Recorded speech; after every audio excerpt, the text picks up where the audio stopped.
Bismillahirrahmanirrahim. Assalamualaikum warahmatullahi wabarakatuh. Alhamdulillahirabbil alamin wassalatu wassalamu ala asyrafil anbiya'i wal mursalin sayyidina Maulana Muhammadin. Amma ba'd. Alhamdulillah, di pertemuan kali ini insya Allah kita akan lanjutkan belajar kita bersama tentang filsafat Islam. Kali ini kita akan belajar bersama tentang bagaimana ada pergumulan filsafat dengan ilmu keagamaan.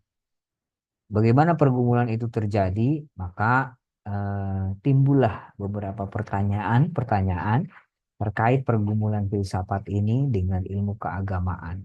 Beberapa pertanyaan tersebut bisa kita lihat dari pergumulan ini. Akan ada beberapa pertanyaan yang muncul yang nantinya akan bisa menjawab bagaimana pergumulan filsafat dengan ilmu keagamaan.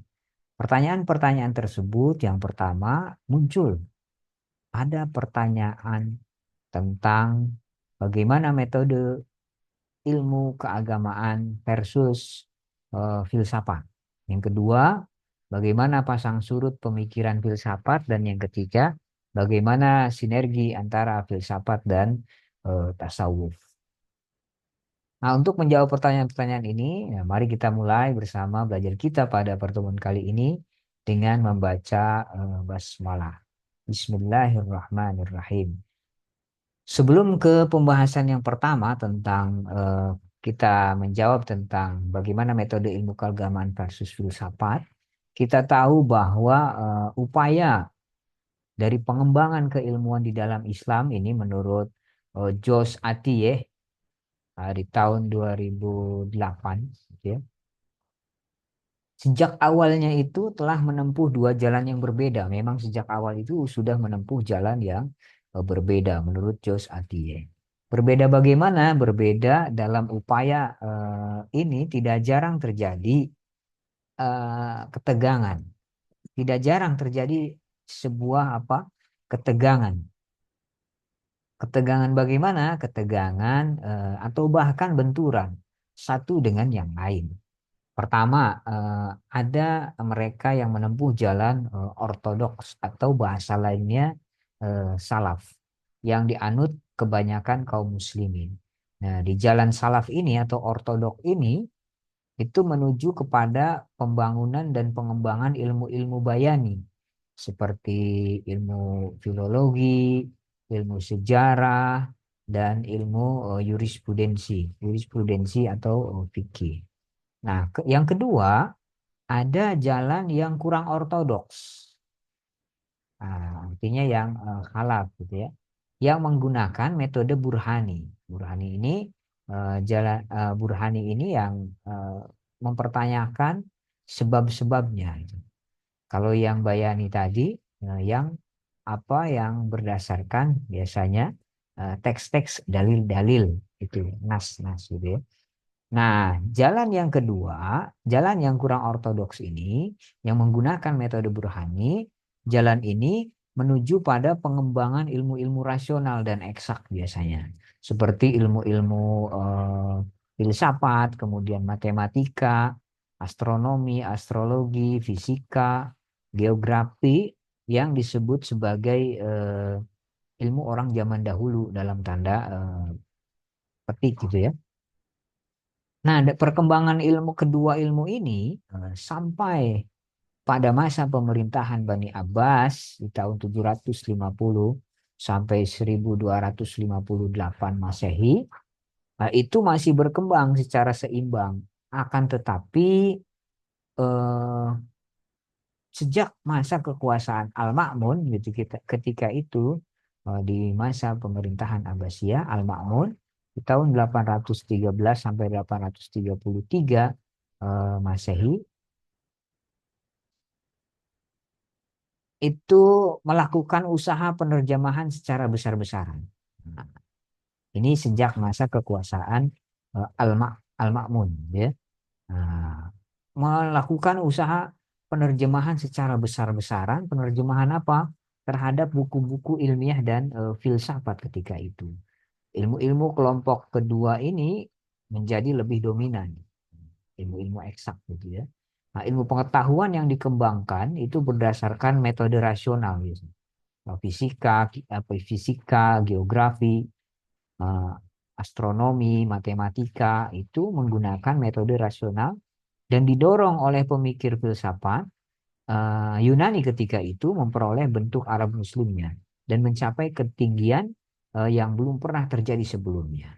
Maka di pembahasan kali ini kita akan mengetahui, menjelaskan bagaimana perbedaan, pergumulan, ketegangan atau bahkan pertentangan yang terjadi di antara kedua bentuk keilmuan.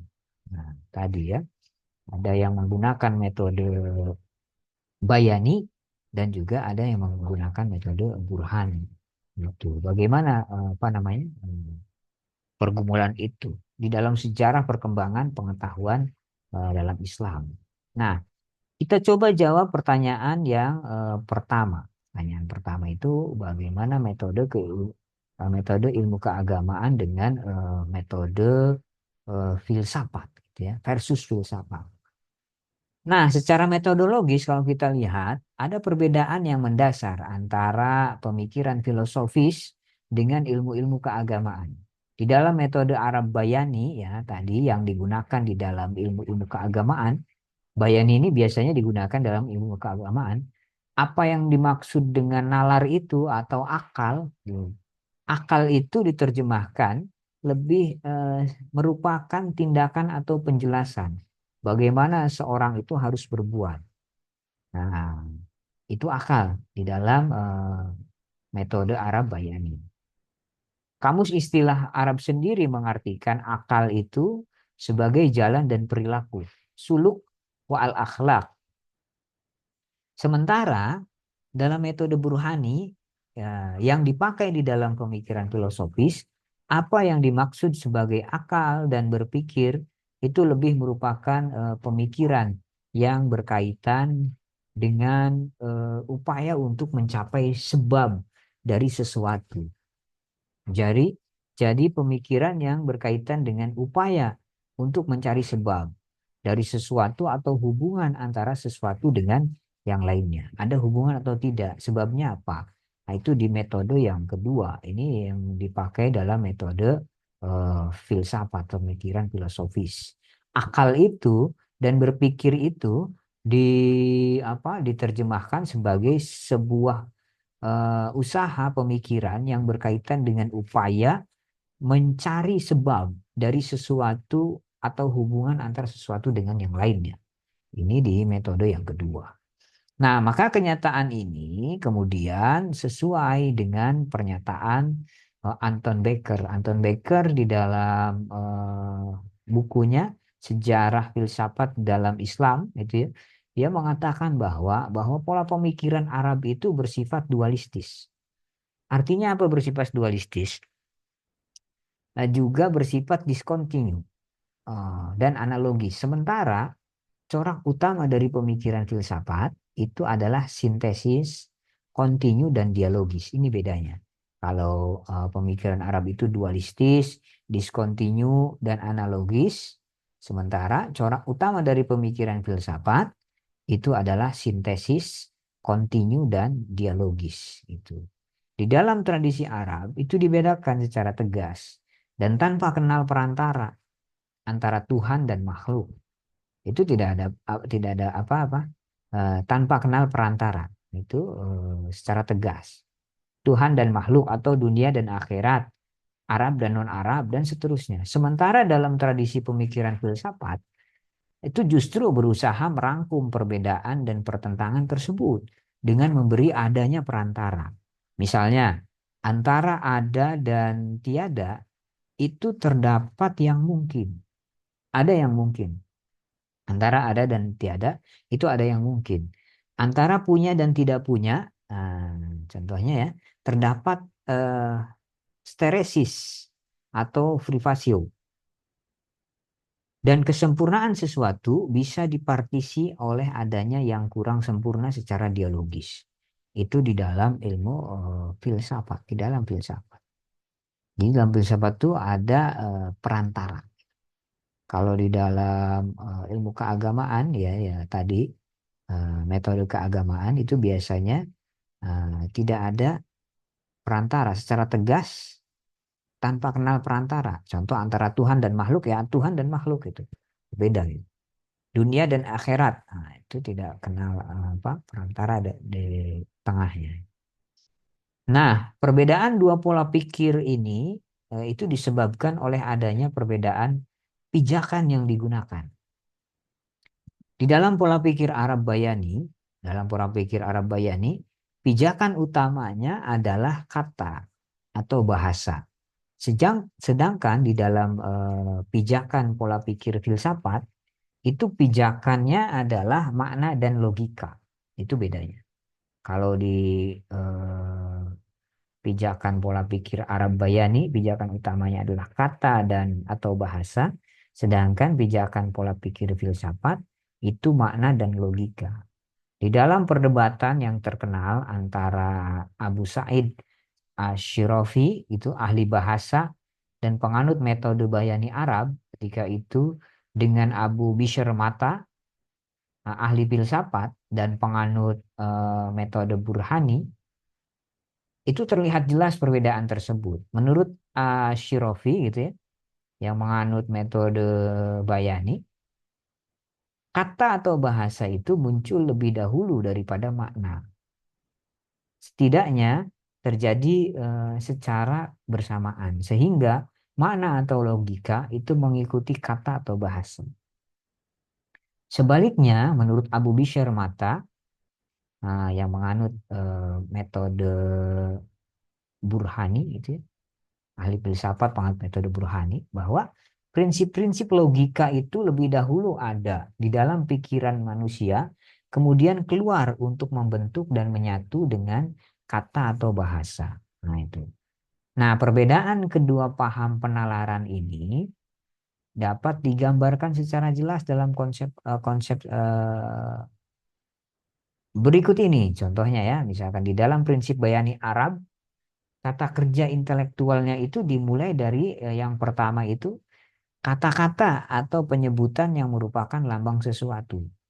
Nah, setelah kata-kata atau penyebutan yang merupakan lambang sesuatu, kemudian juga di dalam prinsip Bayani Arab yang kedua, adanya makna yang menjelaskan maksud kata dan lambang-lambang penyebutan itu.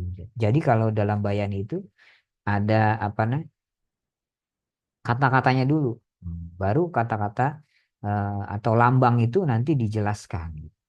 Nah, bedanya dengan yang apa yang dalam berpikir filsafat itu berpikir dulu, ada dalam pikiran dulu, kemudian mencari bahasanya itu apa, secara bahasa itu apa, dibahasakan. Itu bedanya. Kalau Bayani itu bahasa yang dimaknakan, gitu. Kalau di filsafat itu makna yang dibahasakan, gitu.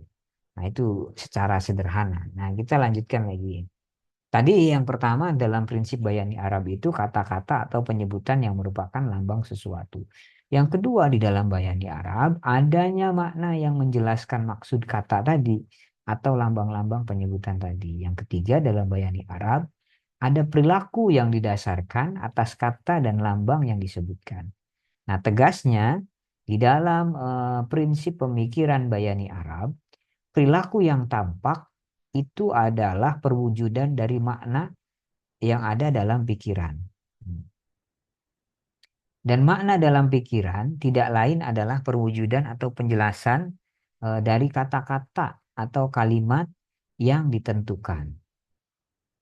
Tapi sebaliknya, tata kerja nalar burhani atau filsafat itu didasarkan atas prinsip logis yang ada dalam pikiran. Prinsip kerjanya di dalam filsafat atau kerja nalar burhani atau filsafat pertama adanya prinsip-prinsip logika di dalam pikiran. Ada logika dulu di dalam pikiran. Kemudian yang kedua adanya kata atau bahasa, baru kemudian dibahasakan yang menggambarkan prinsip logis di dalam pikiran tadi. Dan yang ketiga adanya perilaku yang menunjukkan atas kata atau bahasa yang ditentukan. Nah, tegasnya kalau dalam prinsip pemikiran Burhani filosofis atau Burhani filsafat, itu perilaku adalah perwujudan tegas atas kata atau bahasa yang disampaikan, dan kata atau bahasa ini adalah gambaran atau nalar atau prinsip logis yang ada di dalam pikiran. Itu bedanya. Maka berdasarkan atas perbedaan tata kerja inilah penalaran antara pola pikir Burhani filsafat dengan bayani Arab yang digunakan di dalam ilmu-ilmu keagamaan seperti tadi ya, eh, maka ketegangan atau bahkan pertentangan di antara keduanya itu menjadi sesuatu yang tidak dapat dihindarkan. Nah, berkembangnya sistem berpikir logis Burhani kemudian ya, yang tersusun atas tasawur dan tasdik itu menjadi persoalan tersendiri bagi para sarjana muslim periode awal yang masih dihadapkan pada persoalan kata dan makna secara anomali ketika itu. Nah, itulah bagaimana pergumulan apa namanya ya metode ilmu antara keagamaan dengan filsafat bedanya. Kalau keagamaan ini menganut metode Bayani Arab. Kalau yang filsafat menganut Burhani, gitu ya. Burhani itu butuh butuh penjelasan tentang sebab-sebab, mencari sebab dari sesuatu atau hubungan antara sesuatu itu. Itu bedanya. Dan pijakan berpikirnya pun berbeda. Kalau Bayani itu berawal dari apa? Dari bahasa yang dimaknakan. Kalau filsafat dari maknanya dulu yang ada dalam pikiran, kemudian baru dibahasakan. Itu secara metodologis, cara metode ya, secara metodologis. Nah, yang kedua, bagaimana kemudian pasang surut pemikiran filsafat. Ini Pak, ada pasang surutnya pemikiran filsafat. Ya, pasang surutnya bagaimana? Nah, di sini ada tertulis beberapa tokoh. Ini sesuai dengan pasang surutnya. Kalau kita bahas dari kegiatan-kegiatan ilmiah di dalam masyarakat Islam, ini menurut Jos Atie, itu ya, sejak pada mulanya itu menempuh dua jalan tadi. Ada jalan salaf yang tadi yang dianut oleh kebanyakan kaum muslim. Jalan ini menuju kepada pembangunan dan pengembangan ilmu-ilmu bayani seperti filologi, sejarah, kemudian fikih gitu atau jurisprudensi. Yang kedua, ada jalan yang kurang salaf, yang tadi, yang pakai metode Burhani gitu ya, yang dipengaruhi oleh kebudayaan Yunani, kebudayaan Syria dan Persia. Jalan ini, yang jalan kurang salaf ini, menuju pada pengembangan filsafat, matematika, astronomi, astrologi, fisika, geografi yang bisa disebut dengan ilmu orang zaman dahulu. Nah, pada masa kekuasaan Bani Umayyah di tahun 661 sampai 750 Masehian gitu ya, sampai masa-masa awal Bani Abbasiyah di tahun 750 sampai 1258. Nah, kedua pola keilmuan di atas itu berkembang seimbang. Terus ada yang pakai metode tadi yang Bayani, ada yang Burhani. Itu terus berkembang. Ada yang salaf juga, ada yang kurang salaf tadi. Nah, ini terus berkembang seimbang di dalam fikih yang tergolong salaf misalnya muncul tokoh-tokoh seperti Abu Hanifah gitu ya, di tahun 699, kemudian dengan mazhabnya mazhab Hanafi nanti ke sananya gitu ya di dalam ilmu fikih. Kemudian ada Imam Malik dengan mazhab Malikinya di tahun 716 sampai 796. Nah, juga nanti lahirlah ilmuwan Imam Asy-Syafi'i di tahun 767 sampai 820 Masehi, dan Ibnu Hambal tahun 780 sampai 855. Nah, itu di disiplin keilmuan apa yang tergolong salaf gitu di dalam bidang ilmu fikih yang menggunakan metode bayani. Sementara di dalam disiplin ilmu yang digali lewat jalan kurang salaf, itu lahir tokoh seperti Ibnu Hayyan di tahun 721. Nah, ini di masanya Bani Umayyah berarti ya, sampai 815 Masehi. Dalam bidang kimia ada Al-Khawarizmi di tahun 780 yang melakukan usaha penerjemahan secara besar-besaran ketika itu terhadap buku-buku ilmiah dan filsafat, ilmu-ilmu kelompok kedua ini pada masa ini menjadi lebih dominan. Nah, ilmu pengetahuan dan filsafat yang mendapat amunisi baru dari alam pikiran Yunani itu mengalami perkembangan yang luar biasa pesat dan mencapai ketinggian yang belum pernah terjadi sebelumnya ketika itu. Nah, pemikiran filsafat Islam yang berkembang pasca penerjemahan atas buku-buku Yunani itu pertama kali dikenalkan oleh Al-Kindi. Al-Kindi ini tokoh yang pertama. Pada tahun 806 sampai 875 Masehi. Ini pada masa Daulah Abbasiyah berarti ya. Di dalam bukunya, buku Al-Kindi itu Al-Falsafah Al-Ula atau filsafat pertama yang dipersembahkan pada Khalifah Al-Mu'tasim ketika itu di tahun 833. Al-Kindi menulis tentang objek kajian dan kedudukan filsafat ketika itu. Meski demikian, karena begitu dominannya kaum fuqaha dan masih minimnya referensi filsafat yang telah diterjemahkan, ketika itu membuat apa yang disampaikan oleh Al-Kindi tidak begitu bergema ketika itu. Meskipun demikian, menurut Muhsin Mahdi di dalam bukunya, Al-Kindi itu telah memperkenalkan persoalan baru di dalam pemikiran Islam dan mewariskan persoalan filsafat yang terus hidup sampai sekarang. Tentang apa yang disampaikan Al-Kindi? Pertama tentang penciptaan semesta, bagaimana prosesnya. Yang kedua tentang keabadian jiwa, bagaimana pembuktiannya.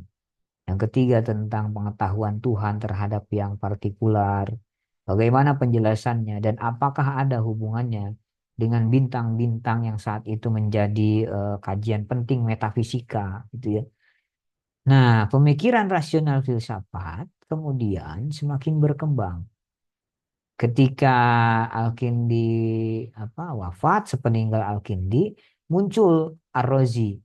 Ar-Razi ini tokoh yang dikenal sebagai orang yang ekstrim di dalam teologi dan juga dikenal sebagai seorang rasionalis murni yang hanya mempercayai akal. Nah, ini Ar-Razi gitu ya itu. Salah satu pemikirannya yang terkenal adalah pandangannya tentang akal. Menurutnya, semua pengetahuan itu pada prinsipnya dapat diperoleh manusia selama ia menjadi manusia. Nah, hakikat manusia adalah akal atau rasionya. Dan akal adalah satu-satunya alat untuk memperoleh pengetahuan tentang dunia fisik dan tentang konsep baik dan buruk. Ini menurut Ar-Razi. Nah, setiap sumber pengetahuan lain yang bukan akal hanya omong kosong, dugaan belaka dan kebohongan. Ini menurut Ar-Razi. Nah, memang perkembangan pemikiran filsafat itu pesat berkat dukungan penuh dari para khalifah ketika itu. Khalifah Bani Abbas tahun 750 sampai 1258. Khususnya pada masa Khalifah Al-Ma'mun. Al-Ma'mun itu di tahun 811 ya sampai 833. Kemudian mengalami sedikit hambatan pada masa Khalifah Al-Mutawakkil 847 sampai 861 Masehi. Hambatan ini disebabkan oleh adanya penentangan dari kalangan ulama salaf. Ada Imam Ibnu Hambal. Ibnu Hambal tahun 780 salah seorang imam mazhab fikih dan orang-orang yang sepemikiran dengannya, mereka menunjukkan sikap yang tidak kenal kompromi terhadap ilmu-ilmu filosofis. Nah, menurut Atie, pertentangan kalangan salaf tersebut disebabkan oleh beberapa hal. Pertama apa? Eh, Penentangan yang dilakukan oleh kaum-kaum salaf ini. Pertama, adanya ketakutan di kalangan di kalangan salaf, ah, di kalangan ulama fikih, bahwa ilmu-ilmu filosofis dapat menyebabkan berkurangnya rasa hormat umat Islam terhadap ajaran agamanya.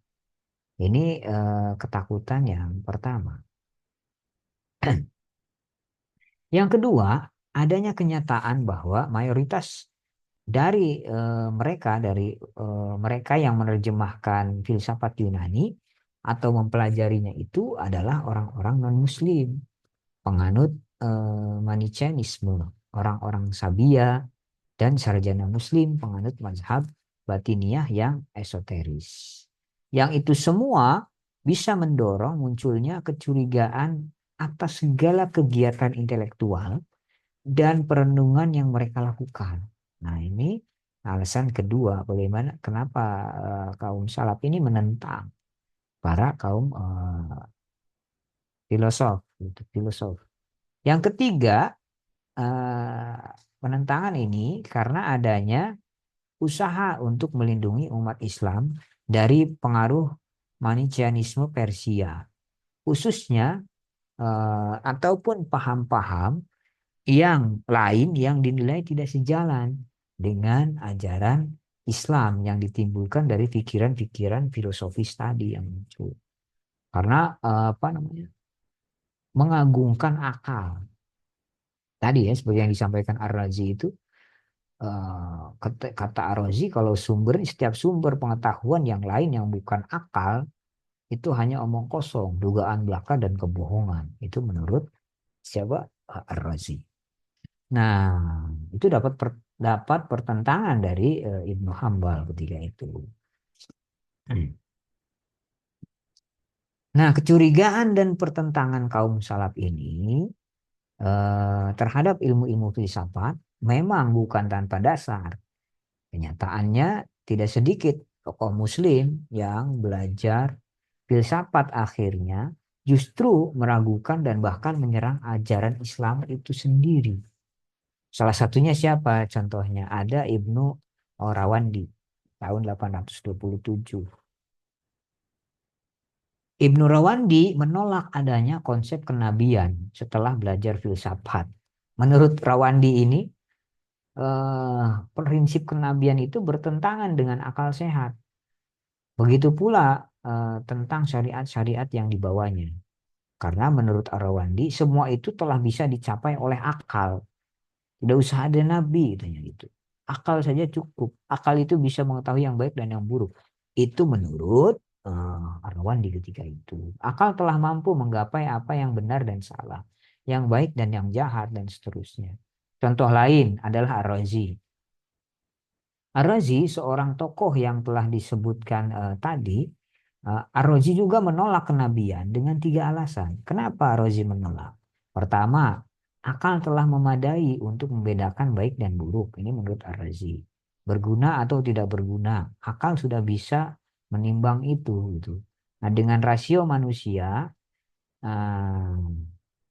dengan rasionya itu, manusia itu telah mampu mengenal Tuhan dan mengatur kehidupannya sendiri dengan baik. Sehingga tidak ada gunanya seorang nabi ini menurut Ar-Razi. Nah, kedua, menurut Ar-Razi, tidak ada pembenaran untuk pengistimewaan beberapa orang untuk membimbing yang lain. Jadi menurut Ar-Razi nggak ada pembenaran untuk mengistimewakan seseorang atau beberapa orang. Semuanya sama menurut Ar-Razi. Karena semua orang lahir dengan tingkat kecerdasan yang sama. Hanya pengembangan dan pendidikan yang membedakan mereka. Ini menurut Ar-Razi. Yang ketiga menurut Ar-Razi, bahwa ajaran para nabi ternyata berbeda. Jika benar bahwa mereka berbicara atas nama Tuhan yang sama, mestinya tidak ada perbedaan di antara mereka. Ini menurut Ar-Razi. Nah, Nah, usaha penentangan kaum salaf yang dipelopori oleh Ibnu Hambal tadi ya, terhadap ilmu-ilmu filosofis itu mencapai puncak dan keberhasilannya pada masa Khalifah Al-Mutawakkil. Tampilnya Al-Mutawakkil dengan kebijakannya yang mendukung kaum salaf menyebabkan kajian dan pemikiran filosofis itu mengalami hambatan. Bahkan lebih dari itu, kalangan salaf yang saat itu dekat dengan khalifah yang berkuasa, itu pada masa Khalifah Al-Mutawakkil, itu melakukan revolusi. Orang-orang Mu'tazilah dan ahli filsafat, Mu'tazilah itu yang apa? Beraliran apa? Qadariyah ya. Nah, manusia itu bisa berbuat semaunya, tidak ada campur tangan Tuhan, itu Qadariyah. Orang-orang Mu'tazilah yang mengagung-agungkan akal gitu ya, mendahulukan akal. Dan ahli filsafat yang tidak sepaham itu dipecat dan diganti dari kalangan salaf ketika zaman Khalifah Al-Mutawakkil. Al-Kindi yang ahli filsafat adalah salah satu contohnya. Al-Kindi dipecat dari jabatannya sebagai guru istana karena tidak sepaham dengan sang khalifah yang salaf, Al-Mutawakkil yang salaf ketika itu. Meski demikian, hambatan ini sesungguhnya hanya terjadi di tingkat di lingkar pusat kekuasaan saja. Di Baghdad, di luar Baghdad, di kota-kota provinsi Ottoman ketika itu, khususnya di Aleppo dan di Damaskus, kajian-kajian filsafat ini tetap giat dilakukan. Hmm. Tetap giat dilakukan sehingga melahirkan seorang filsuf besar. Siapa filsuf besar itu? Yang disebut dengan Al-Farabi. Al-Farabi di tahun 870 sampai 950 masa hidupnya. Al-Farabi tokoh yang mempunyai pengaruh besar pada pemikiran sesudahnya ini, baik dalam Islam sendiri maupun di Barat Eropa, tidak hanya mengembangkan pemikiran-pemikiran metafisika Islam, tetapi juga memberikan landasan bagi pengembangan keilmuan pada umumnya. Dalam bidang metafisika, antara lain ia mengembangkan teori emanasi yang menggabungkan antara teori Neoplatonis dengan tauhid Islam. Itu untuk menjelaskan hubungan antara Tuhan yang Maha Gaib dengan realitas yang empirik. Tuhan yang Maha Esa dengan realitas yang plural. Dan seterusnya. Nah ini siapa? Al-Farabi. Mempertemukan juga antara konsep idealisme Plato dengan empirisme Aristoteles.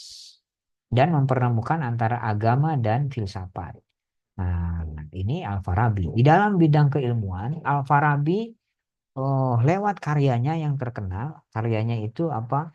Uh, Ihya al-Ulum. Itu mengklasifikasikan ilmu pengetahuan di dalam tiga kelompok menurut Al-Farabi. Ada filsafat, ada ilmu keagamaan, dan ada ilmu bahasa.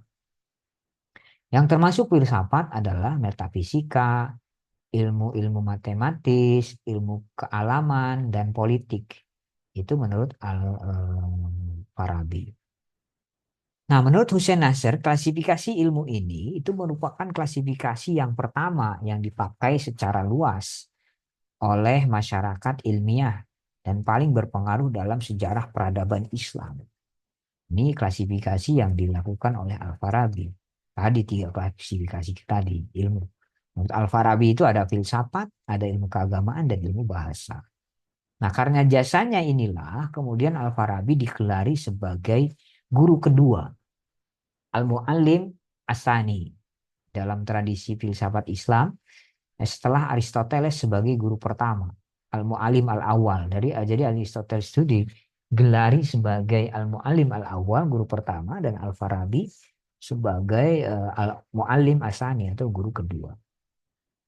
Nah, pemikiran filsafat Islam kemudian semakin berkibar di dalam percaturan pemikiran Arab Islam.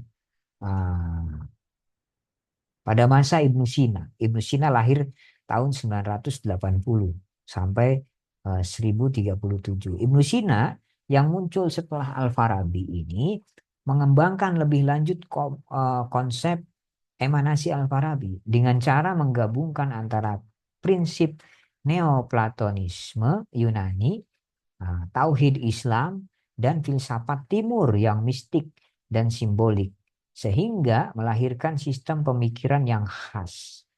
Jadi Ibnu Sina ini menggabungkan tiga prinsip.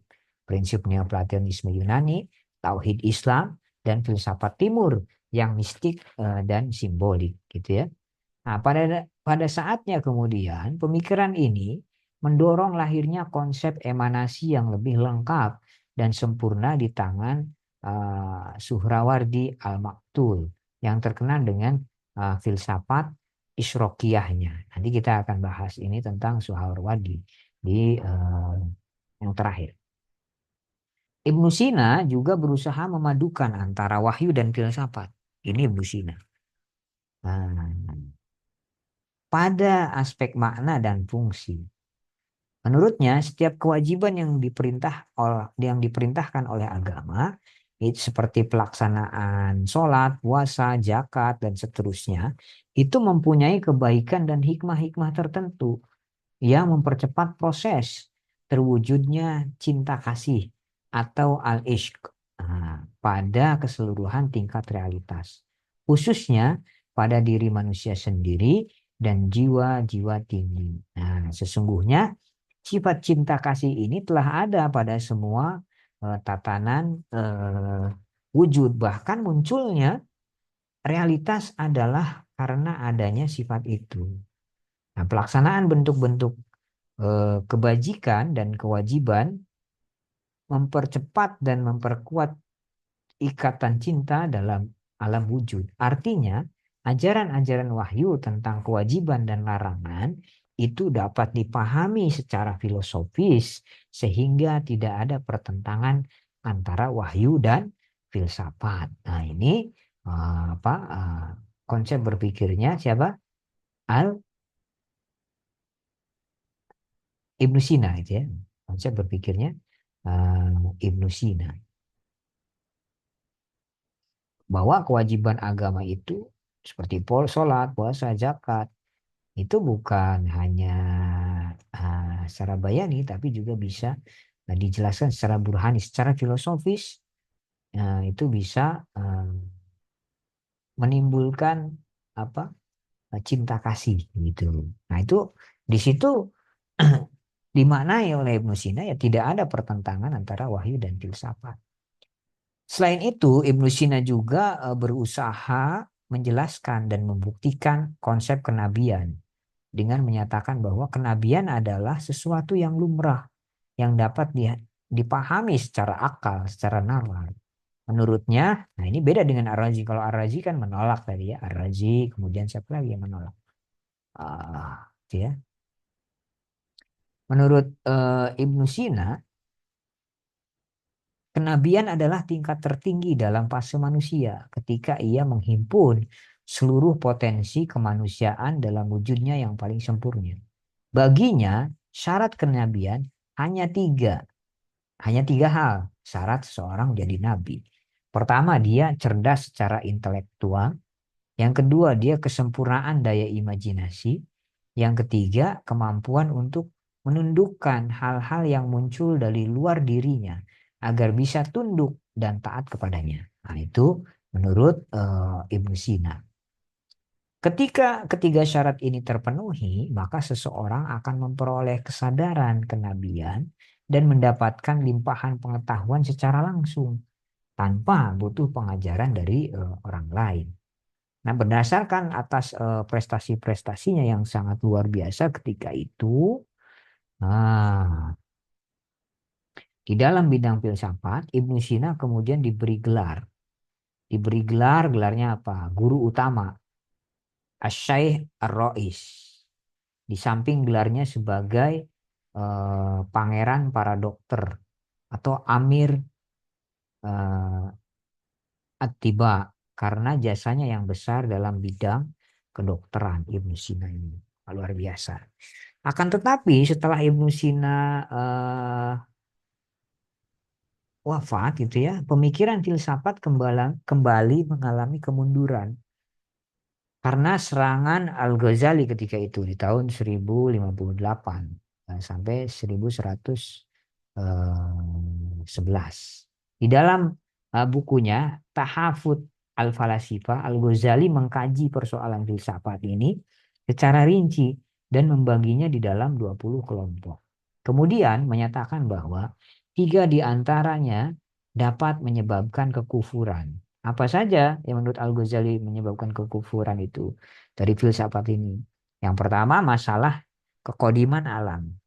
Alam ini kodim atau hadis gitu. Masalah kekodiman alam, kebangkitan ruhani, kemudian ketidaktahuan Tuhan terhadap hal-hal yang partikular atau yang juz'iyah. Nah, ini menurut Al-Ghazali ini bisa menimbulkan kekufuran, pembahasan-pembahasan filsafat tentang ini.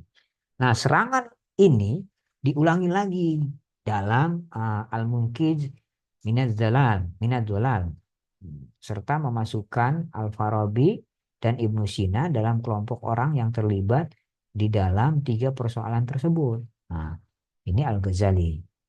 Namun di dalam konteks serangan atau tuduhan Al-Ghazali terhadap filsafat tersebut, lepas dari pengaruh dan jasanya yang besar, ada beberapa hal yang harus dicermati. Pertama, bahwa Al-Ghazali ini sesungguhnya tidak menyerang filsafatnya secara keseluruhan, melainkan hanya pada bagian metafisikanya saja, yaitu pemikiran metafisika Al-Farabi dan Ibnu Sina yang neoplatonis. Sebab di bagian lain Al-Ghazali tetap mengakui pentingnya logika atau epistemologi yang merupakan inti filsafat sebagai sesuatu yang penting untuk upaya pemahaman dan penjabaran ajaran-ajaran agama. Al-Ghazali di dalam bukunya Al-Mustafa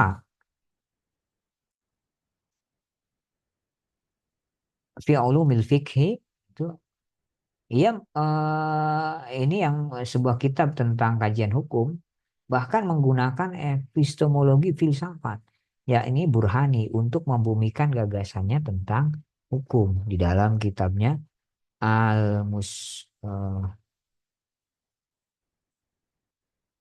Tasfa fi Ulumil Fiqh. Nah, yang kedua, tuduhan Al-Ghazali ini terhadap 3 persoalan yang dinilainya tadi dapat menyebabkan kekufuran itu tidak sepenuhnya tepat. Tentang kekodiman alam, misalnya apa yang dimaksud bahwa alam ini kodim adalah karena alam ini tidak muncul dalam waktu tertentu, sebab apa yang disebut sebagai waktu atau zaman itu muncul bersamaan dengan alam. Tidak ada istilah waktu atau zaman sebelum munculnya alam. Nah, kebersamaan alam dengan waktu atau tidak didahuluinya alam oleh waktu tertentu, inilah yang dimaksud dengan kodim oleh para filosof.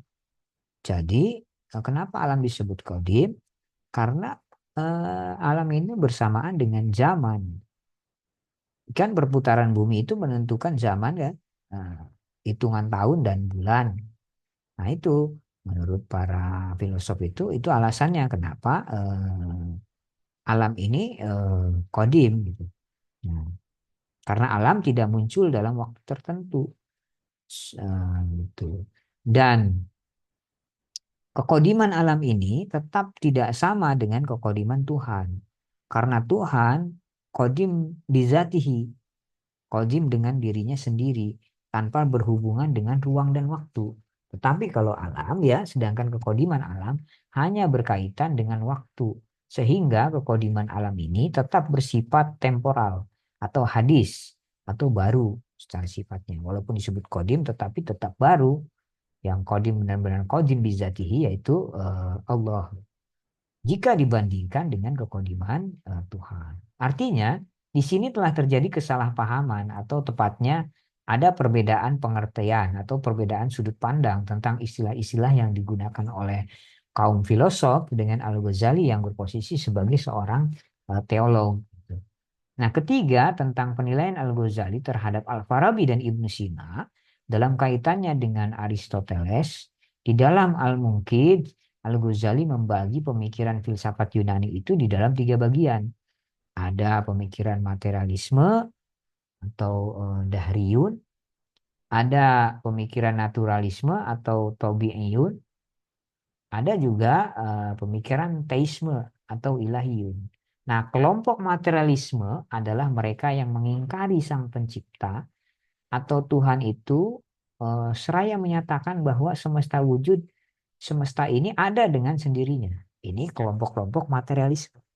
Menentang adanya sang pencipta dan menyatakan bahwa alam semesta ini ada dengan sendirinya. Nah, itu kelompok materialisme. Golongan ini dianggap sebagai tidak beragama dan ateis. Ini ditunjukkan pada para filsuf Yunani purba seperti Thales, Anaximander, Anaximandros, Anaximenes gitu ya, dan Heraklitus. Yang pada prinsipnya mereka itu menyatakan bahwa semesta ini tersusun atas unsur alam sendiri, yakni air, udara, api, dan tanah, bukan oleh sang pencipta. Ini menurut para filsuf Yunani, gitu ya. Nah, golongan naturalisme yang kedua tadi, yang menurut Al-Ghazali, kalau golongan naturalisme itu adalah golongan mereka yang meyakini kekuatan material dan bahwa apa yang telah mati tidak akan kembali sehingga tidak ada hari kebangkitan atau pembalasan. Ini golongan naturalisme. Jadi golongan naturalisme itu tidak percaya eh, bahwa materi itu yang telah mati itu tidak kembali lagi. Nah, mereka mempercayai bahwa sesuatu yang sudah mati tidak mungkin kembali lagi gitu. Ini golongan naturalisme namanya. Jadi tidak ada, mereka tidak meyakini hari kebangkitan dan pembalasan. Nah, ini tampaknya juga ditujukan pada tokoh filsafat Yunani kuno seperti Demokritus dan para filosof Lonia yang hanya meyakini eksistensi material. Nah, kelompok teisme yang ketiga, tadi ada materialisme, materialisme, ada naturalisme, dan ada teisme. Yang teisme ini, yang tadi, yang materialisme, alam itu ada dengan sendirinya, tidak ada yang menciptakan. Kalau naturalisme, sesuatu yang sudah mati tidak bisa hidup lagi, gitu. Tidak bisa dibangkitkan kembali, maka tidak percaya hari kebangkitan. Kalau teisme, kelompok teisme adalah para filsuf yang lebih kemudian yang meyakini adanya sang pencipta. Ini kalau kelompok teisme.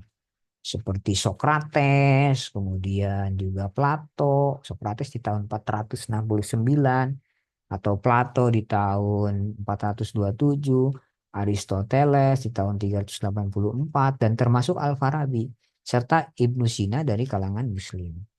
Nah, penilaian Al-Ghazali ini terhadap kedua tokoh filosof Muslim, terhadap Ibnu Sina dan Al-Farabi, ini tidak sepenuhnya benar. Betul bahwa Al-Farabi banyak mengkaji dan mengembangkan pemikiran Aristoteles, tetapi ia bukanlah pengikutnya yang setia.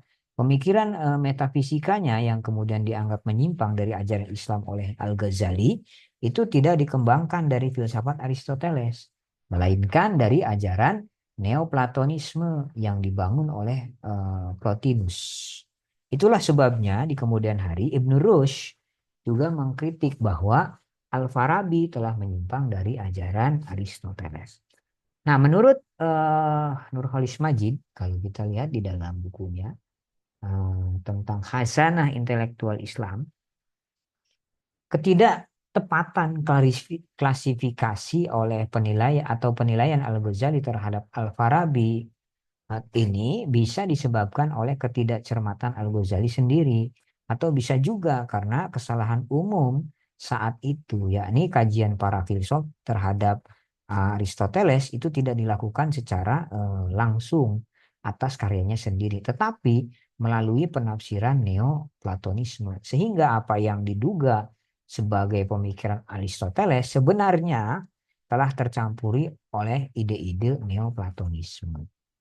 Ya, akan tetapi kebesaran Al-Ghazali itu sebagai Hujjatul Islam, argumentasi Islam, ternyata telah begitu mengungkung kesadaran masyarakat Muslim sehingga tanpa mengkaji kembali persoalan tersebut dengan teliti, mereka telah ikut menyatakan perang dan antipati terhadap filsafat. Bahkan sampai sekarang di perguruan tinggi sekalipun, jika ada kajian filsafat umumnya masih lebih banyak dilihat pada sisi sejarahnya, bukan metodologinya, sistematikanya atau substansi eh, pemikirannya, gitu ya. Nah, pemikiran filsafat kemudian muncul kembali dalam kancah pemikiran Islam ini pada masanya Ibnu Rushd di tahun 1126. Lewat tulisannya Tahafut At-Tahafut, gitu ya, Ibnu Rushd berusaha mengangkat kembali pemikiran filsafat setelah sempat tenggelam akibat dari serangan Al-Ghazali. Namun usahanya ini rupanya kurang berhasil karena seperti ditulis oleh Nurhalis Majid, bantahan yang diberikan Ibnu Rushd lebih bersifat Aristotelian, sementara serangan Al-Ghazali bersifat Neoplatonis. Nah, meski demikian, lepas dari kegagalan yang membendung serangan Al-Ghazali, Ibnu Rushd telah berjasa besar terhadap perkembangan pemikiran filsafat. Di dalam bidang metafisika, contohnya, ia memberikan wawasan baru pada persoalan hubungan antara Tuhan dengan alam. Bukan lewat teori emanasinya Al-Farabi atau Ibnu Sina, tapi Ibnu Rushd dengan teori gerak. Menurutnya, berdasarkan teori fisika Aristoteles, semua benda pada prinsipnya adalah diam, tetapi kenyataannya bergerak. Nah, gerakan benda tersebut pasti disebabkan oleh penggerak di luar dirinya. Ada yang menggerakkan. Karena dirinya sendiri tidak mampu bergerak. Nah, sang penggerak luar yang menggerakkan benda juga butuh penggerak lain di luar dirinya, yang sehingga dia mampu menggerakkan benda lainnya. Begitu seterusnya sampai penggerak yang akhir tidak bergerak. Itulah yang dalam Islam disebut Allah Subhanahu wa Ta'ala. Tuhan sang penggerak semesta. Ini pemikiran dari Ibnu Rushd yang luar biasa gitu ya. Jadi semua benda itu diam. Tapi kenyataannya bergerak. Yang bergerak itu ada yang menggerakkan. Yang menggerakkan ada yang menggerakkan. Ada yang menggerakkan lagi. Sampai pada akhirnya sampai penggerak akhir yang tidak bergerak. Nah, itu adalah Allah Subhanahu wa Ta'ala menurut Ibnu Rushd. Nah, selain itu Ibnu Rushd juga ia berjasa dalam mempertemukan antara agama dan filsafat. Berbeda dengan Al-Farabi yang mempertemukan dua hal tersebut pada aspek metafisikanya dan Ibnu Sina pada aspek fungsionalnya, gitu ya. Ibnu Rushd mempertemukan agama itu dengan filsafat lewat aspek-aspek yang lain. Pada aspek bidang garapan, yaitu bidang garapan wahyu, berkaitan dengan persoalan metafisik dan masalah informasi hidup sesudah mati. Sedangkan rasio atau intelek itu berkaitan dengan persoalan fisik dan kehidupan sekarang. Ini menurut Ibnu Rushd bahwa wahyu itu berkaitan dengan persoalan metafisik dan masalah informasi hidup sesudah mati. Tapi rasio itu intelek berkaitan dengan persoalan fisik dan kehidupan sekarang. Nah, yang kedua yang dipaparkan oleh Ibnu Rushd pada aspek metode yang digunakan. Menurut Ibnu Rushd, metode rasional burhani atau demonstratif yang digunakan pada ilmu-ilmu filosofis tidak hanya monopoli milik filsafat, tetapi juga dapat digunakan untuk menganalisis ilmu-ilmu keagamaan. Nah, ini bisa metode rasional burhani itu. Begitu juga premis-premis pasti tidak hanya dapat dihasilkan dari analisis rasional, tetapi juga dapat didasarkan atas teks wahyu, sehingga hasil dari analisis keagamaan itu tidak kalah valid dibandingkan dengan ilmu-ilmu filosofis atau analisis rasional. Nah, yang ketiga, aspek tujuan yang ingin dicapai oleh keduanya, bahwa wahyu dan rasio, agama dan filsafat itu sama-sama mengajak dan ingin menggapai sebuah kebenaran. Nah, menurut Ibnu Rushd, jika agama dan filsafat ini sama-sama mengajak dan ingin mencapai kebenaran, maka kebenaran yang satu tidak mungkin bertentangan dengan kebenaran yang lainnya. Itulah bagaimana pasang surut pemikiran filsafat. Nah, ini yang Suharwadi Al-Matkul dia akan dibahas di apa? Sinergi filsafat dan tasawuf. Bagaimana sinergi filsafat dan tasawuf? Setelah Ibnu Rushd, kebanyakan sarjana Barat itu menyatakan bahwa pemikiran filsafat Islam itu telah habis, selesai dan mati. Akan tetapi yang terjadi sesungguhnya tidak demikian. Pemikiran dan filsafat Islam ini tetap berkembang, bahkan lebih besar dari sebelumnya, tetapi tidak dalam bentuknya seperti semula yang murni filsafat, melalui rasional dan bersifat mandiri, melainkan bergabung atau bersinergi dengan pemikiran tasawuf. Sehingga muncul istilah tasawuf nazori dan tasawuf falsafi, yaitu tasawuf yang memadukan antara metode burhani yang filosofis dengan metode irfani yang intuitif. Hanya saja, filsafat yang sufi ini memang tidak banyak berkembang dalam masyarakat Sunni, tetapi dalam kaum Syiah banyak berkembang. Nah, ini filsafat tasawuf ini, filsafat sufi ini. Di dalam dunia tasawuf, kaum Sunni itu lebih cenderung pada sufi praktis di dalam bentuk-bentuk tarekat-tarekat. Ada tarekat Qadiriyah, tarekat banyak tarekat ya, Tijaniyah dan lain-lain daripada pemikiran filosofis. Sehingga tradisi pemikiran filsafat menjadi hilang dari sana. Artinya apa yang dimaksud bahwa filsafat Islam telah mati setelah Ibnu Rushd, jika dikatakan demikian, sesungguhnya hanya terjadi di masyarakat Sunni saja, tidak pada masyarakat Islam yang lain. Nah, sehingga tidak secara keseluruhan. Karena itu, sebelum kematian Ibnu Rushd, di belahan Islam bagian timur, itu ada muncul tokoh besar yang bermadhab Syiah. Nah, tadi ya, yaitu Suhrawardi Al-Maktul tahun 1153 sampai 1191. Tokoh yang lahir besar di Halab atau Aleppo ini di Syria, ia dikenal sebagai Syekh Al-Ishraq, Maha Guru Iluminasi. Karena ajarannya tentang iluminasi. Ajaran Isyraqi ini terdiri atas dua bagian. Ada ontologis dan epistemologis. Secara ontologis, Isyraqi itu menjelaskan bahwa hakikat yang ada adalah deretan esensi-esensi yang tidak lain merupakan bentuk-bentuk cahaya. Jadi yang ada itu adalah deretan esensi-esensi, hakikat yang ada itu adalah deretan esensi-esensi yang merupakan bentuk-bentuk cahaya. Sementara itu, secara epistemologis, Isyraqi berusaha memadukan antara kekuatan rasio dengan kejernihan hati. Nah, upaya penggabungan ini sendiri didasarkan atas kritik Suhrawardi terhadap kekurangan atau kelemahan Burhani.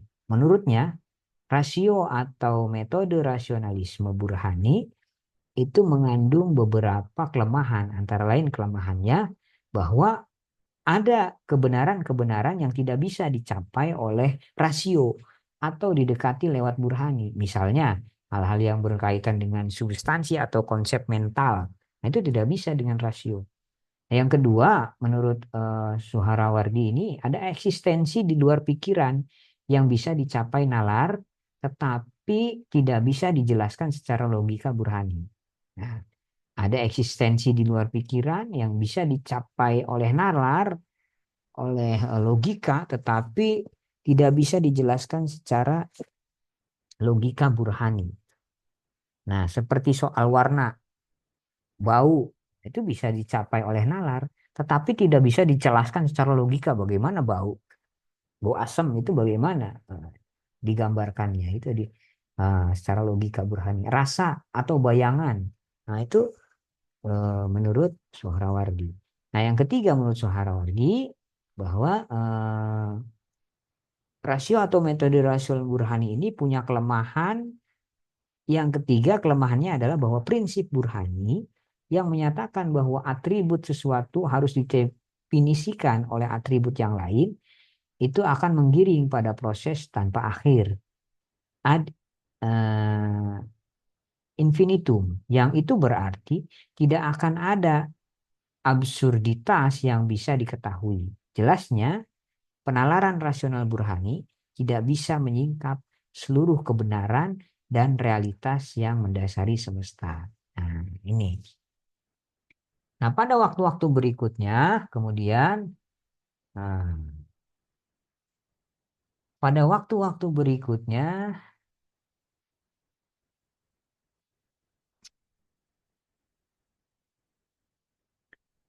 itu apa namanya kritik terhadap nalar rasional Burhani ini juga disampaikan para tokoh baik di dalam Islam sendiri maupun di Barat. Menurut Osman Bakar, kritik-kritik yang ditujukan kepada sistem penalaran rasional Burhani ini bukan karena ia berusaha mengekspresikan segala sesuatu secara rasional sejauh itu mungkin, melainkan karena ia berupaya untuk merangkul seluruh realitas ke dalam alam rasio. Seakan-akan rasio ini sesuai dengan prinsip segala sesuatu, padahal kenyataannya tidak demikian. Kan tetapi konsep-konsep filsafat Isyroqi atau ilmiatif Suhrawardi ini ternyata tidak mudah untuk dipahami masyarakat, termasuk kalangan ahli fikih yang terbiasa berpikir formal legal. Karena itu pada tahun 1191 Suharwardi harus mati di tiang gantungan dalam usianya yang relatif muda, 38 tahun ketika itu. Karena pikiran-pikirannya yang dianggap aneh, menyimpang dan berbahaya oleh ulama ahli fikih ketika itu yang berkuasa saat itu. Meski demikian, perkembangan filsafat sufi atau konsep sufi yang filosofis ini tidak berhenti. Pada kurun yang hampir bersamaan, di belahan bumi Islam bagian barat, di Andalus, tempat Ibnu Rushd hidup, muncul tokoh besar yang sangat kontroversial ketika itu. Siapa? Ibnu Arabi. Tahun 1165 ia lahir. Tokoh ini dikenal dengan filsafatnya tentang wahdatul wujud, kesatuan realitas. Salah satu pemikirannya yang paling kontroversial itu dalam metafisika, khususnya metafisika tasawuf. Ibnu Arabi sendiri itu diberi gelar Muhyi ad-Din, penghidup agama, dan Syekhul Akbar, dokter Maximus, karena pikiran-pikirannya yang besar, terutama dalam bidang tasawuf. Menurut Arbery, belum ada tokoh Muslim yang mencapai posisi sebagaimana kedudukannya, sehingga Arabi ini ia menjuluki Arabi sebagai the greatest mystical genius of Arab. Pemikir mistis genius dari Arab. Nah, setelah Ibnu Arabi, kemudian lahir juga ada Muhammad Ibnu Hasan At-Tusi yang dikenal juga dengan nama Nasir ad-Din At-Tusi tahun 1200. Dalam bidang filsafat, tokoh yang bermadhab Syiah Isna Asy'ariyah ini berusaha untuk menghidupkan kembali ajaran filsafat Ibnu Sina yang tenggelam karena serangan Al-Ghazali lewat komentar-komentarnya itu. Nah, nah, lewat komentar-komentarnya, syarah atas karya-karya Ibnu Sina, khususnya Al-Isyarat Watan Bihad, itu ya. Bersamaan dengan itu muncul juga Kutub ad-Din Asy-Syirazi, Imam Asy-Syirazi tahun 1236 yang dikenal lewat dua karya besarnya. Ada karyanya itu Durat Taj setebal 25.000 halaman dan Syarah Hikmah Al-Isyraq karya Suharwadi. Di dalam karya yang disebutkan pertama, Asy-Syirazi itu mendiskusikan ilmu dan membaginya dalam dua bagian. Ada ulumul hikmah, ulum filosofis menurut Asy-Syirazi, dan ulumu ghairu hikmah, non filosofis, itu menurut Asy-Syirazi. Menurut Osman Bakar, klasifikasi ilmu yang dibuat oleh Asy-Syirazi ini digunakan untuk mengangkat kembali nilai penting filsafat di dalam masyarakat Muslim setelah menurun karena serangan Al-Ghazali. Pada abad-abad berikutnya, di abad ke-14 sampai 16, pemikiran filsafat Islam masih terus berkembang. Pada masa-masa ini lahir para filsuf andal. Contoh Ibnu Mahmud Al-Amuli, kemudian yang menjadi komentator Ibnu Sina dan juga penulis klasifikasi ilmu yang berjudul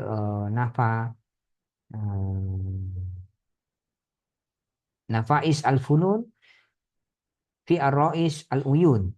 Kemudian Ibnu Turkah, penulis Syarah Qawaid At-Tauhid, sebuah buku yang menjelaskan doktrin tauhid dalam perspektif metafisik filosofis. Ini bagus. Jalaluddin, Ibnu Asad, Ad-Dawani, ini yang dianggap sebagai perintis awal berdirinya The School of Isfahan yang dibangun oleh Muhammad Bakir Astarabadi yang juga dikenal dengan nama Mir Damai. Selanjutnya pada pertengahan paruh kedua abad ke-16 lahir juga filsuf besar yang bernama Sadruddin Asyroji. Nah, juga dikenal dengan Mula Sadra.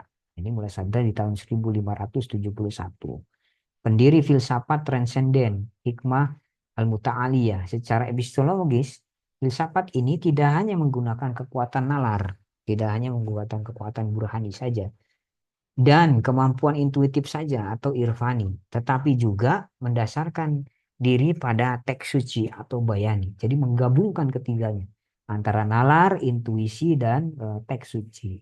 Dengan metode ini, potensi-potensi psikologis dan spiritual manusia itu dapat difungsikan secara maksimal dan dapat dihasilkan pengetahuan atau hikmah yang besar yang tidak tergapai oleh metode yang biasa.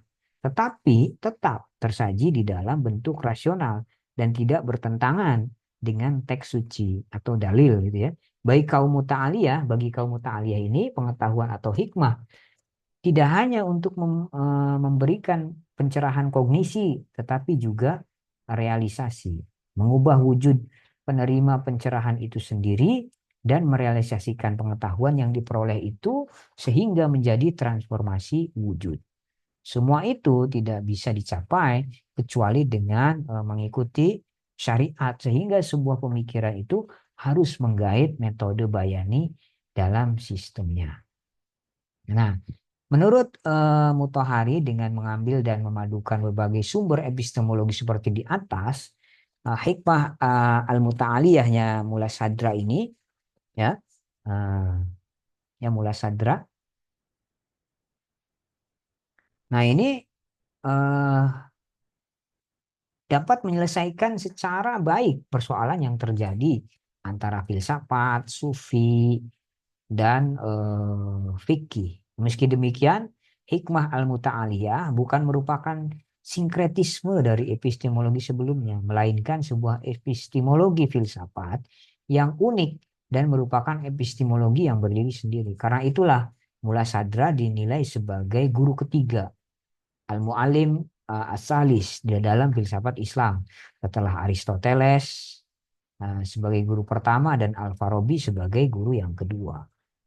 Pada abad-abad berikutnya pasca Mula Sadra, ini masih tetap lahir para filosof besar Islam yang menggabungkan antara pemikiran filsafat dan irfani, intuisi, dan tasawuf atau irfani atau tasawuf. Antara lain ada Ahmad bin Zain ad-Din Ibrahim al-Ahsa'i. Itu 1753. Pendiri mazhab Syaikhi di Iran. Dan Mula Hadi Sabzafari, seorang filosof, teolog sekaligus penyair. Nah, menurut Mulyadi Kartanegara, melalui murid Sabzafari ini yang bernama Mirza Ali Akbar Yazdi, penulis buku Syarah Al-Manzumah gitu ya, tradisi pemikiran Islam itu diantar ke abad modern karena dia adalah salah satu dari guru filsafat dan irfan Ayatullah Ali Al-Khumaini. Ini pencetus konsep wilayah al-faqih. Ayatullah Ali Al-Khumaini ini pencetus konsep wilayah al-faqih dan republik Islam Iran di tahun 1979. Sementara itu, Khomeini sendiri adalah guru dari para pemikir filsafat Islam kontemporer seperti Murtado Mutahari, kemudian Mehdi Khairi Yazdi. Selain itu masih ada tokoh besar filsafat Islam Syiah lain seangkatan mereka seperti Husain Toba-Tobai itu ya, juga yang menulis tafsir Toba-Tobai, dan Muhammad Bakir As-Sadr yang penulis buku Falsafatuna. Nah, itulah bagaimana sinergi filsafat dengan tasawuf. Nah, maka di dalam bagian akhir dari pembahasan tentang filsafat ini ada beberapa hal yang perlu disampaikan. Pertama, pemikiran filsafat Islam itu sesungguhnya tetap dan terus berkembang. Sampai kapan? Sampai masa modern. Bahkan kontemporer ini hanya saja ada perubahan bentuk dan orientasi filsafat setelah masa Ibn Rushd, yaitu pemikiran filsafat yang awalnya berkembang secara mandiri dan bersifat rasional, kemudian bersinergi dengan tasawuf sehingga melahirkan tasawuf falsafi, sebuah pemikiran yang menggabungkan antara pemikiran rasional dan intuisi. Itu. Selain itu, pemikiran rasional intuitif ini lebih banyak berkembang di kalangan sarjana Syiah, bukan di Sunni itu. Sehingga apa yang dimaksud bahwa falsafat apa namanya? Yang dimaksud dengan filsafat Islam telah mati pasca Ibn Rushd sesungguhnya hanya terjadi dalam masyarakat Sunni, bukan pada masyarakat Islam secara keseluruhan. Kedua, bahwa perkembangan filsafat Sunni ini jika dihitung sejak masa Al-Kindi, tepatnya penulisan buku falsafah Al-Falsafah Al-Ula yang dipersembahkan untuk Khalifah Al-Mu'tasim dan berakhir pada masa Ibn Rushd. Nah, pemikiran filsafat Islam berarti hanya hidup selama sekitar 350 tahun. Suatu masa yang tidak sebentar, bahkan jika dibandingkan dengan perjalanan Islam sendiri yang dimulai sejak turunnya wahyu pertama masa Rasul 611 Masehi sampai sekarang 2024 itu ya, yang berarti telah berjalan sekitar 1400 tahun gitu ya. Filsafat Islam berarti telah memberi kontribusi selama seperempat kehidupan Islam sendiri, suatu masa waktu yang jelas tidak sedikit. Ketiga, grafik perkembangan dari filsafat, pemikiran filsafat dalam Islam itu ternyata tidak senantiasa naik dan mulus, tetapi juga mengalami pasang surut. Pertama-tama disambut dengan baik karena diperlukan untuk memenuhi kebutuhan dan menghadapi pemikiran-pemikiran aneh ketika itu. Tapi kemudian dicurigai karena ternyata tidak jarang justru digunakan untuk menyerang ajaran agama Islam itu sendiri yang dianggap telah baku, khususnya pada masa Ibnu Hambal. Setelah itu, filsafat dikembangkan oleh Al-Farabi dan Ibnu Sina. Kemudian jatuh lagi karena serangan Al-Ghazali. Bangkit lagi pada masa Ibn Rushd, tapi akhirnya tidak terdengar suaranya sampai sekarang kecuali dalam mazhab Syiah. Yang keempat, kecurigaan dan penentangan yang dilakukan oleh sebagian tokoh Muslim terhadap filsafat seperti yang dilakukan oleh Ibnu Hambal bukan semata-mata disebabkan bahwa ia berasal dari luar Islam, tetapi lebih didasarkan atas kenyataan bahwa saat itu gerakan filsafat dinilai mengandung dampak yang berbahaya bagi akidah masyarakat. Contoh pemikiran Ibnu Rawandi ketika itu dan Ar-Razi yang sampai menolak kenabian karena mengikuti filsafat atau perilaku oknum tertentu yang meremehkan ajaran agama dengan berdasar atas nama filsafat pada masa Al-Ghazali. Akan tetapi yang harus juga dicatat adalah bahwa hal itu bukan berarti menunjukkan bahwa seluruh filosof dan ajaran filsafat adalah salah. Adalah suatu keputusan yang tidak arif dan tidak tepat jika kita menjatuhkan putusan hanya karena adanya beberapa kasus yang tidak signifikan dan merupakan jasa-jasanya yang besar. Kelima, serangan Al-Ghazali terhadap filsafat sesungguhnya lebih ditujukan kepada aspek metafisikanya dan bukan pada logika atau epistemologinya, sesuatu yang menjadi inti pemikiran filsafat. Sebab Al-Ghazali sendiri mengikuti pentingnya logika dan menggunakannya untuk membumikan gagasan-gagasannya. Artinya Dalam analogi fikih, Al-Ghazali itu hanya mengkritik fikihnya dan bukan usul fikihnya. Menolak produknya dan bukan alat atau metodenya. Nah, berdasarkan hal itu, maka berarti tidak ada alasan bagi kita untuk menolak filsafat sebagai sebuah epistemologi atau metode berpikir, meski kita bisa tidak sepakat pada bagian metafisika atau hasil pemikirannya. Nah, keenam, perselisihan antara kaum filsafat dan Al-Ghazali tampak juga disebabkan adanya perbedaan di dalam memahami makna dari sebuah istilah yang digunakan. Sebagaimana dikatakan Al-Hamdani, setiap kelompok itu atau aliran pemikiran seperti teologi, filsafat, tasawuf, fikih, dan seterusnya, itu punya istilah-istilah teknis tersendiri di mana istilah-istilah yang digunakan bisa jadi sama tetapi mempunyai makna yang berbeda. Di filsafat misalkan tadi ada apa deh? eh, Kodim gitu ya, istilah kodim, kodimnya Allah. Di fikih juga ada kodim. Nah, itu terkadang mempunyai makna yang berbeda sesuai dengan yang dimaksud oleh si pembicara. Karena itu, seseorang dari golongan tertentu tidak bisa langsung mengklaim atau memberikan makna tentang sebuah istilah sebelum meminta penjelasan secara baik kepada yang menyampaikan istilah itu. Nah, menjatuhkan keputusan terhadap pembicara sebelum meminta penjelasan tentang apa yang dimaksud berarti sama dengan menembak dalam kegelapan. Sesuatu tindakan yang sangat tidak bijak. Nah, ketegangan antara filsafat dan ilmu keagamaan termasuk juga ketegangan antara tasawuf dan fikih. Itu ya, mazhab fikih yang satu dengan yang lain dan seterusnya.